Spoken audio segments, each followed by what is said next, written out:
Delivery తర్వాత tea, coffee, bread, biscuits, rusk వీటితోనే start చేస్తారు. కానీ ఆల్రెడీ వాళ్ళు ఎంతో కొంత పరగడుపుతో ఉంటారు. దాని మీద ఈ టీ, కాఫీ తాగడం వల్ల ఏమవుతుందంటే గ్యాస్ట్రైటిస్ పెరుగుతుంది. అండ్ ఈ బ్రెడ్, బిస్కెట్స్, రస్క్లో ఏముంటుంది మ్యాక్సిమం? ఇట్ ఈజ్ ఆల్ మైదా. ఈ మైదా వలన ఏమవుతుంది? డైజెషన్ ప్రాబ్లమ్స్ వస్తాయి, కాన్స్టిపేషన్లో ల్యాండ్ అవుతారు. ఫాస్టింగ్ బ్రేక్ చేయడానికి either water, coconut water, barley ఇట్లాంటి వాటితో మనం స్టార్ట్ చేయాలి.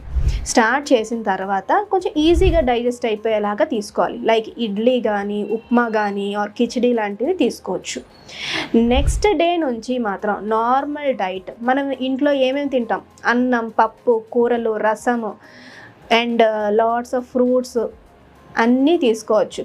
ఓన్లీ థింగ్ ఫ్రూట్స్ తినేటప్పుడు నైట్ టైం తినద్దు అండ్ మనం కొంచెం ఎర్లీగా తీసేసుకోవాలి. తర్వాత చల్లటివి తీసుకోవద్దు. And protein rich diet like eggs కానీ లేదు అంటే ఫిషెస్ కానీ తీసుకోవచ్చు.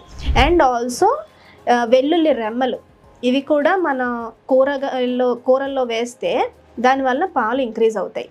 అండ్ ఇంకొకటి ఏంటంటే ఈ రైస్ వాటర్ లేకపోతే దాల్ వాటర్ కొంతమంది ఫ్యామిలీస్లో తీసుకుంటూ ఉంటారు. ఇలాంటి న్యాచురల్ రెమెడీస్ హ్యాపీగా ట్రై చేయొచ్చు.